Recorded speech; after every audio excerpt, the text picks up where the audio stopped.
If I fix here the early as x, we have to find what is 20 percentage. Yes or no? Right? 20 percentage of this number is definitely a fraction one. Because if you find what is 20 percentage of x, you will be getting around 1 by 5.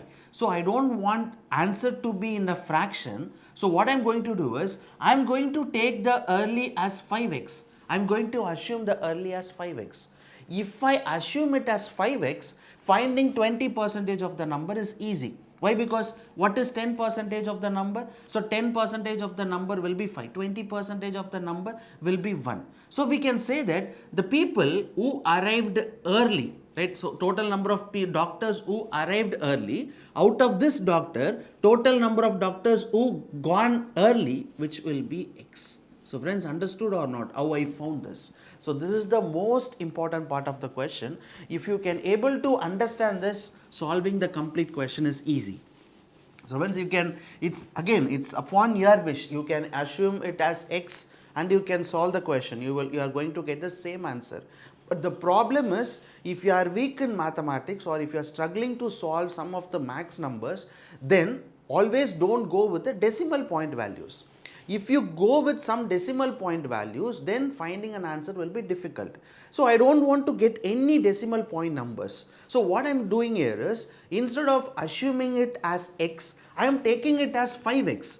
If I take it as 5x, finding the 20 percentage of the number is easy. So 20 percentage is 1 by 5. So I can cancel 5 and 5 here. So we can say that out of 5x, the doctors who left early will be only x. In case instead of 5x, if we are assuming it as only x, then finding 20 percentage will be 20 by 100, which will be 1 by 5. So 1 by 5x. So 1 by 5x will be the total number of doctors who left early. Whether x is easy or 1 by 5x is easy. So I would always prefer going with a normal integer number. Because if the numbers are in a fraction, if the numbers are in a decimal point, definitely I will make a mistake.